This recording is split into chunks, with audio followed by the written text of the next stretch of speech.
اعوذ باللہ من الشیطان الرجیم بسم اللہ الرحمن الرحیم۔ قرآن پاک کی جو لفظ بہ لفظ ترجمہ ہے اس کا پروجیکٹ شروع کیا ہے۔ اللہ تعالیٰ اس کے اندر برکت عطا فرمائے، اللہ تعالیٰ ہمیں ایمان، صحت اور زندگی عطا کرے، اور انشاءاللہ یہ سفر مجھے نہیں پتہ کتنے سال چلے گا اور مکمل بھی ہوگا یا نہیں، لیکن اللہ تعالیٰ سے دعا ہے کہ اللہ تعالیٰ اس کوشش کو قبول کرے اور ہمیں اپنے راستے پہ چلنے کی توفیق عطا فرمائے۔ تو آج جو ہے 2-3 منٹ کے اندر میں ایکسپلین کرنے کی کوشش کروں گا کہ جو قرآن پاک ہے اس کا سٹرکچر کیسا ہے۔ تو قرآن پاک جو ہے وہ نبی اکرم صلی اللہ علیہ وآلہ وسلم کے اوپر نازل ہوا تقریباً 23 سال کے عرصے میں، اور قرآن پاک جو ہے وہ اللہ تعالیٰ کا کلام ہے، اور اس جو ہے یہ ایک آسمانی کتاب ہے۔ کتاب آسمان کے اندر جو کتاب ہے اس کا نام ہے کتاب مبین۔ تو کتاب مبین کا ایک حصہ جو ہے وہ قرآن ہے۔ تو قرآن جب نازل ہوا تھا تو اس کی جو پہلی آیات ہیں کچھ، بسم اللہ الرحمن الرحیم، اعوذ باللہ من الشیطان الرجیم، بسم اللہ الرحمن الرحیم، اقرأ باسم ربک الذی خلق، خلق الانسان من علق۔ تو یہ آیات کی صورت میں نازل ہوا تھا، ٹھیک ہے؟ تو یہ آیات کی صورت میں نازل ہوا تھا، اور یہ آیات جو ہے اللہ تعالیٰ نبی اکرم صلی اللہ علیہ وآلہ وسلم کو بتاتے تھے کہ اس کو کن جگہوں کے اوپر رکھنا ہے۔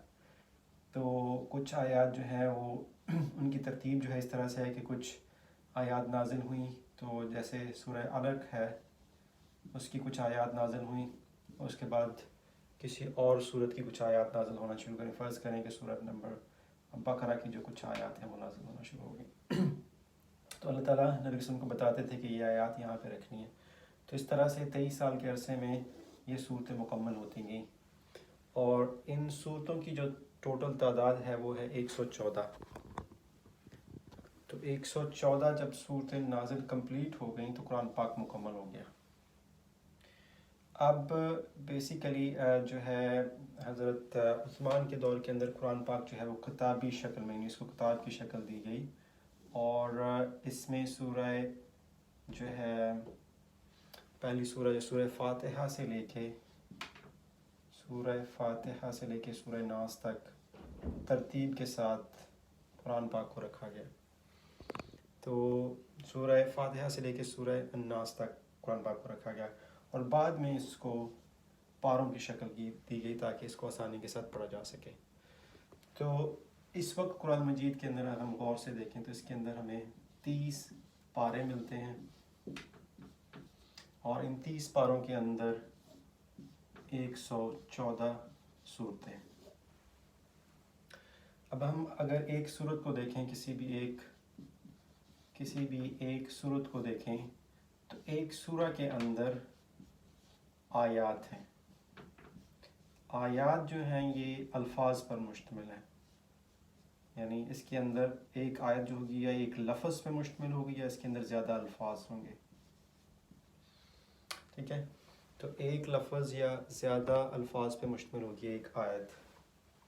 اب الفاظ جو ہوتے ہیں اس کی 3 قسمیں ہوتی ہیں۔ اس کی یا تو یہ لفظ حرف ہوگا، یا پھر یہ لفظ اسم ہوگا، یا پھر یہ لفظ فعل ہوگا۔ تو کوئی بھی قرآن پاک کی کسی بھی آیات کو آپ کھول کے دیکھ لیں تو اس کے اندر یا حرف ہوگا، یا اسم ہوگا، یا فعل ہوگا۔ اگر ہم عربی زبان کو دیکھیں تو اس کے اندر جو ہے حروف ہیں، جیسے آ، با، تا، یہ اس کے اندر حروف ہیں۔ اب حروف جو ہیں وہ ایک حرف بھی رہ سکتا ہے، جیسے بسم اللہ، جیسے بسم اللہ کا جو بی ہے یہ ایک حرف ہے، اس کا اپنا ایک مطلب ہو سکتا ہے۔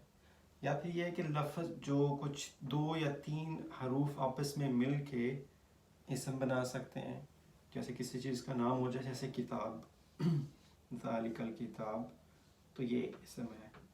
اسی طرح سے کچھ حروف آپس میں ملتے ہیں تو اس سے فعل بنتا ہے، جیسے کسی کام کا ہونا یا کرنا۔ مثال کے طور پہ ایاک نعبد، تو نعبد جو ہے یہ فعل ہے۔ تو اس کا سٹرکچر غور سے دیکھ لیں۔ قرآن پاک، اس کے اندر 30 پارے، اس کے اندر 114 صورتیں، ہر صورت کے اندر آیات، اور آیات جو ہیں وہ لفظ یا الفاظ سے بنی ہوئی ہوں گی.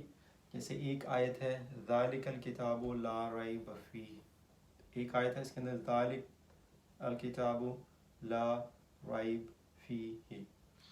تو اس کے اندر کچھ حروف ہیں. حرف وہ چیز ہوتا ہے جس کا اکیلے کوئی مطلب نہ بنے، اس کا مفہوم سمجھ میں نہ آئے. اسم جو ہے کسی چیز کا نام، اور فعل جو ہے جو آپ کام کرتے ہیں. تو ایک آیت جو ہے ان الفاظ پر مشتمل ہوگی، جس میں صرف حرف بھی ہو سکتے ہیں، جس میں صرف اسم بھی ہو سکتے ہیں، جس کے اندر صرف فعل بھی ہو سکتے ہیں، یا ان چیزوں کا مجموعہ بھی ہو سکتا ہے. تو انشاءاللہ تعالیٰ اگلے سبق میں ہم دیکھیں گے کہ ایک ایک حرف یا ایک لفظ جو ہے، ایک لفظ کا ترجمہ شروع کریں گے انشاءاللہ. تو نیکسٹ ٹائم ہم دیکھیں گے اعوذ کا کیا مطلب ہے. جزاک اللہ خیر. السلام علیکم ورحمۃ اللہ.